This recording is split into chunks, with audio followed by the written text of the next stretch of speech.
Halo, assalamualaikum semuanya. Ketemu lagi dengan saya David Afrizal. Hari ini kita kembali curhat-curhat, ngobrol-ngobrol. Hari ini saya akan bahas ya. Mungkin ini adalah hari ke-17 saya bikin video seperti ini. Ada beberapa hari bolong, tapi selama melakukan hal ini tuh saya cenderung konsisten sih. Ada hal yang menarik kemarin. Setiap minggu itu saya itu tergabung di bisnis di komunitas bisnis namanya BNI, Business Network International. Nah, pas weekly meeting, jadi itu kami ada weekly meeting seminggu sekali, setiap hari Selasa jam 7.15 sampai jam setengah 10. Saya sebagai tim edu untuk, jadi itu saya untuk komunitas ini, yaitu kegunaan saya adalah mengedukasi pekerja mengedukasi teman-teman di komunitas untuk belajar. Bisa jadi kami yang menyampaikan atau yang kami yang mencarikan orang-orang yang cocok untuk menyampaikan materi yang mau kami angkat di weekly meeting atau di ada acara-acara tertentu gitu, itu kami ngurusin. Nah, kemarin itu saya kebagian lagi karena udah beberapa kali tuh jadi itu saya ini kebagian lagi weekly meeting. Saya menjadi orang yang menyampaikan core value. Core value itu adalah value inti dari komunitas kami BNI ini. Jadi itu setiap minggu itu pasti ada namanya core value, penyampaian core value, yang itu tuh sebenarnya udah ada teksnya, udah ada dipersiapkan, tapi bisa dimodifikasi sendiri oleh masing-masing yang menyampaikan. Nah, setidaknya saya ingat saya udah sampai 3 kali atau mungkin ini yang keempat kali saya menyampaikan core value ini. Jadi udah sering. Nah, hal yang unik nih, biasanya saya ketika menyampaikan atau weekly meeting itu tuh agak tergesa-gesa, terus agak tidak santai. Sebenarnya ya di dalam pikiran saya ngerasa itu baik-baik saja, tapi ternyata di orang lain menilainya saya itu gagap gagap,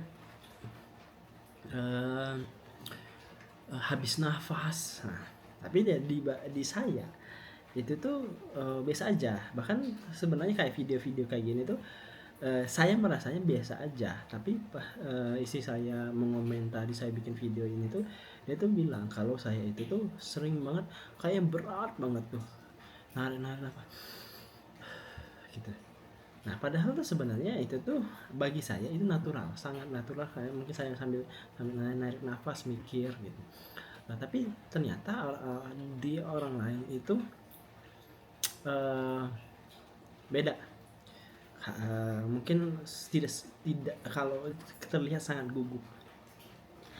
Dan long story-nya adalah saya itu emang orang yang sangat gugupan.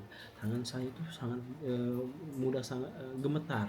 Bahkan dulu pas SD saya itu jadi petugas upacara. Saya nyampain namanya itu janji murid SD. Nah, janji murid 1, apa lupa teksnya apa. Nah, ini dulu saya jadi petugas. Nah, SD saya itu dulu ada satu komplek. Nah, satu komplek itu ada 2 SD. Jadi SD 5 sama SD 17. Nah, kan dia tuh pas upacara atau senam SKJ di hari Jumat, bareng, pasti bareng. Nah, saya jadi petugas upacara. Ngebawain janji murid. Itu tuh suara saya itu gemetar. Janji murid 1. Nah, orang-orang tuh pada ketawa semua menyampaikan itu, mendengar saya jadi petugas itu ya.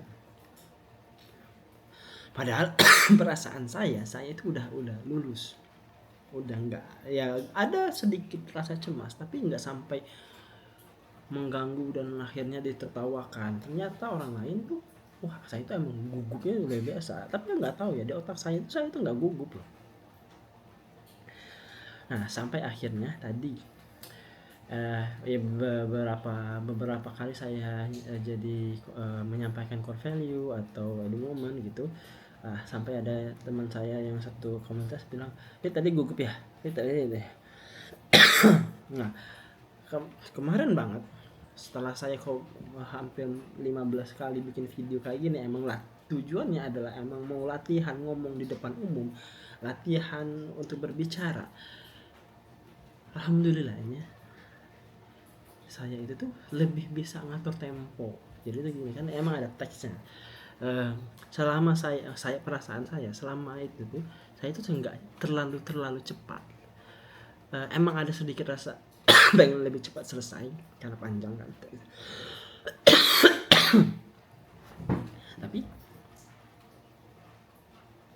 saya juga ngerasa saya bisa lebih bisa ngatur tempo. Saya bisa berhenti dulu, mengamati apa teks selanjutnya, baru ngomong lagi. Nggak benar-benar langsung tergesa-gesa harus cepat selesai gitu. Ya saya menyadari ini itu adalah buah dari latihan ini, latihan konsisten untuk berlatih di sini.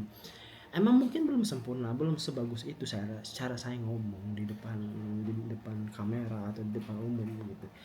Tapi dari hasil 15 16 kali berarti 16 kali saya berbicara di sini, sambil juga sharing sesuatu lah mungkin yang saya anggap benar dan belum tentu dari orang lain benar ya. Ini perspektif dari VOV dari David Afrinsya. Tapi di situ ternyata manfaatnya sudah mulai terlihat, dan itulah yang menjadikan saya, emang konsisten itu perlu dan emang harus dilatih. Segala sesuatunya itu emang harus dilatih. Ketika kita melatih itu menjadi sebuah kebiasaan, ya itu akan jadi sangat biasa ke depannya. Kayak kita mungkin dulu ya, kebiasaan konsisten yang biasa saya lakukan, saya ceritakan, saya sekarang sedang menggeluti olahraga lari. Dulu 10 menit udah ngap banget tuh ngobrol ngobrol lagi. Udah ngap banget tuh latihan lari 10 menit. Sekarang alhamdulillahnya 10 kilo masih tidak terlalu capek, walaupun emang udah capek ya. Pada intinya sih sebenarnya mental kita ketika udah sering itu tuh udah semakin menganggap semua hal yang ada di keadaan kita melakukan hal itu adalah hal yang biasa. Harusnya saya juga jauh lebih baik dari itu. Ini ngomongin mental karena emang benar-benar urusannya mental, urusannya dengan cara kita berpikir atau mindset juga. Di sisi lain juga saya ternyata kemarin secara tidak langsung, mungkin karena ya tadi dibilangin sama istri saya udah kalau narik nafas tuh kayak berat banget kalau di video apa ya gitu.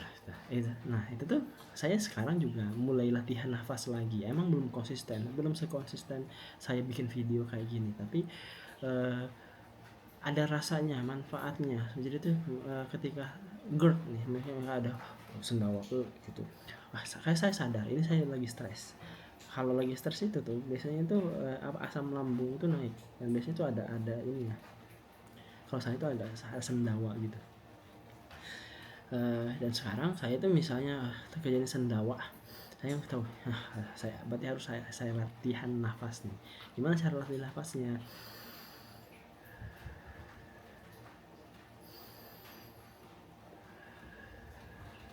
Sampai 3 kali, minimal 3 kali, dan alhamdulillah tadi ini tuh udah langsung plong lagi nih pikiran saya tuh dengan latihan nafas yang sesingkat itu. Ini mungkin akan jadi PR saya selanjutnya, bagaimana saya bisa latihan nafas jauh lebih rutin supaya saya tidak terlihat sangat berat ketika bernafas, terlihat seperti orang mikir banget, dan saya bisa mengurangi stres saya dengan latihan nafas ini. Dan walaupun tidak dipungkiri juga ini pembelajaran yang terus menerus saya dapat hikmahnya ini kayak gini.